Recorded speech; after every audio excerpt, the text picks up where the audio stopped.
स्वागत है दोस्तों आप सभी का एक इंडिया यूट्यूब चैनल में। करंट अफेयर्स की सभी क्वेश्चन लेकर के आ गया हूँ 17 फरवरी 2019 का, सब जो कि बहुत ही इंपॉर्टेंट रहेगी आपकी एसएससी एंड बैंकिंग के एग्जामिनेशन के लिए।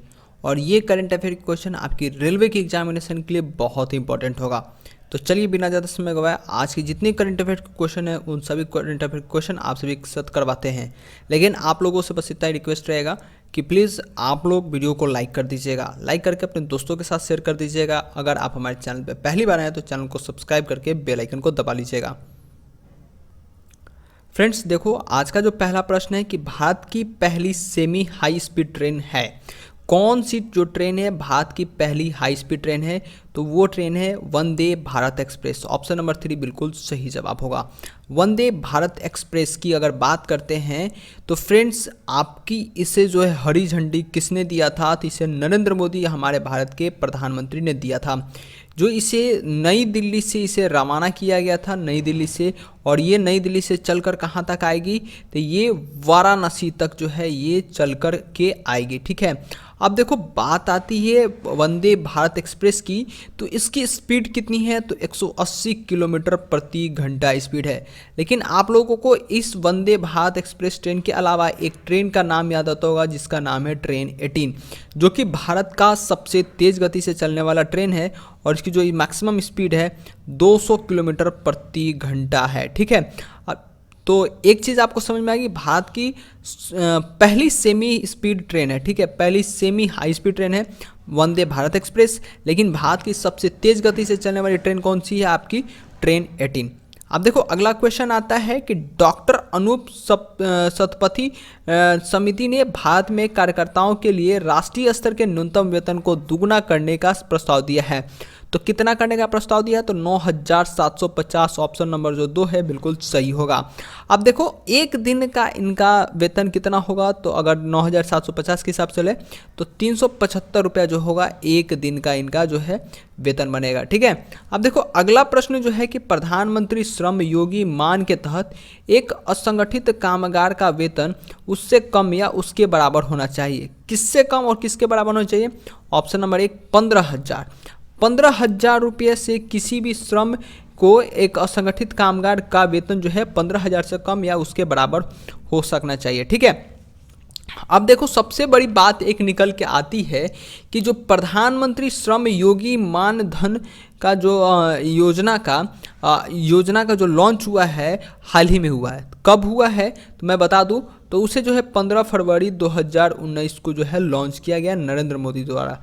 ठीक है, तो ये बहुत ही इंपॉर्टेंट क्वेश्चन है, इसको आप लोग जरूर ध्यान में रखिएगा।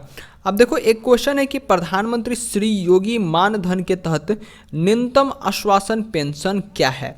तो न्यूनतम आश्वासन पेंशन आपका 3,000 रुपया है। अब ये 3,000 रुपया किससे दिया जाएगा?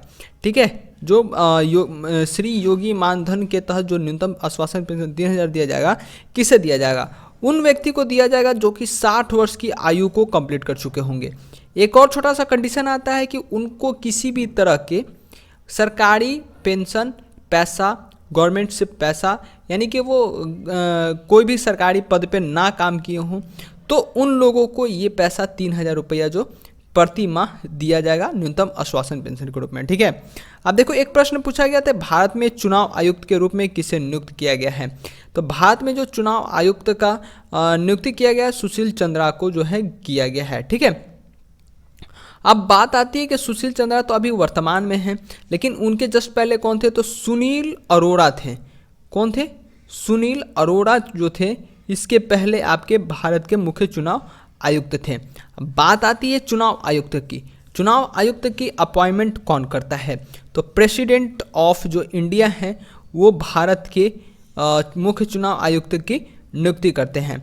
अगर चुनाव आयुक्त की कार्यकाल की बात करें तो चुनाव आयुक्त की कार्यकाल 6 वर्ष की होती है और ये 65 वर्ष की आयु तक कार्य कर सकते हैं। उसके बाद बात करते हैं इनकी सैलरी के लिए, तो इनकी जो सैलरी होती है चुनाव आयुक्त का 2.5 लाख पर मंथ होता है।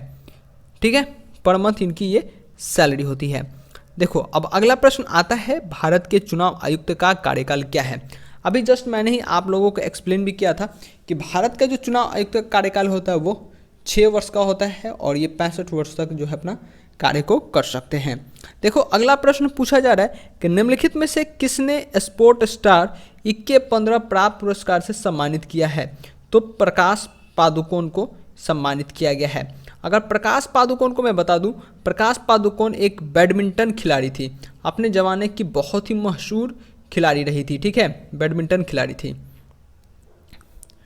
देखो एक प्रश्न पूछा गया था कि एक सूडानी शरणार्थी बंदी को शरणार्थियों के उपचार के लिए ऑस्ट्रेलिया के अमानवीय उपचार के रूप में वर्णित किए गए प्रदर्शन के लिए मानवाधिकार पुरस्कार दिया गया है।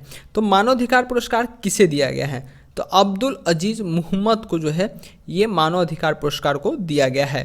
अगला क्वेश्चन आता है कि अनुसूचित जनजाति के विकास के लिए केंद्र सरकार का छाता कार्यक्रम किस अवधि तक बढ़ाया गया है? देखो अनुसूचित जनजाति के विकास के लिए केंद्र सरकार की एक छाता कार्यक्रम थी, उसकी कार्यकाल को बढ़ाया गया, उसकी अवधि को बढ़ाया गया है। तो उस अवधि को बढ़ा करके मार्च 2020 किया गया है। और इस अवधि को बढ़ाने में जो केंद्र सरकार के ऊपर पैसे का लोड पड़ा है वो कितना पड़ा है? 2900 करोड़ रुपये का, 2900 करोड़ रुपये का जो है उनके ऊपर लोड पड़ा है, ठीक है। और ये इसे बढ़ा करके मार्च 2020 तक कर दिया गया है। अगला क्वेश्चन आता है कि अलग भाषा, लिपि या संस्कृति के संरक्षण का अधिकार निम्नलिखित में से किस संवैधानिक लेख में दिया गया है? तो भाषा, लिपि या संस्कृति के संरक्षण का अधिकार पर कला जो है आर्टिकल 350 के अंतर्गत जो है संरक्षण का अधिकार दिया गया है। देखो एक प्रश्न आपका पूछा गया जाने वाला बहुत इंपॉर्टेंट प्रश्न है। केंद्रीय मंत्रिमंडल ने 13 फरवरी 2019 को निम्नलिखित में से किस शहर के लिए मेट्रो रेल परियोजना के लिए निर्माण को मंजूरी दिया है? तो मैं बता दूं फ्रेंड्स, इसे पटना में मंजूरी दिया गया है। अगर बात आती है पटना की, पटना की राजधानी कहाँ है? पटना कहाँ की राजधानी है? तो बिहार की राजधानी है, ठीक है। अब बिहार की आपकी चीफ मिनिस्टर कौन है? नीतीश कुमार। गवर्नर की बात करें तो आपके लालजी टंडन, ठीक है। तो ये फैक्ट्स को आपको पटना से संबंधित याद रखना है। अगर बात करते इस मेट्रो रेल परियोजना के लिए, तो इस मेट्रो रेल परियोजना में जो है कुल खर्च जो पड़ रहा है 13,366 करोड़ रुपए का खर्च इस पर पड़ रहा है। और इसे जो है 5 सालों में कंप्लीट करना है, ठीक है। अब देखो फ्रेंड्स, आप सभी को क्वेश्चन कैसा लगा नीचे कमेंट सेक्शन में बता सकते हैं। पसंद आता है तो लाइक करके बता दीजिए, नहीं पसंद आता तो डिसलाइक कर दीजिए। और हाँ, आप हमारे चैनल पर पहली बार आए तो चैनल को सब्सक्राइब करके बेल आइकन दबा लीजिए। यहाँ आपको सुबह में करंट अफेयर की क्लासेस और पूरे दिन हर एक गवर्नमेंट जॉब की अपडेट मिलती है।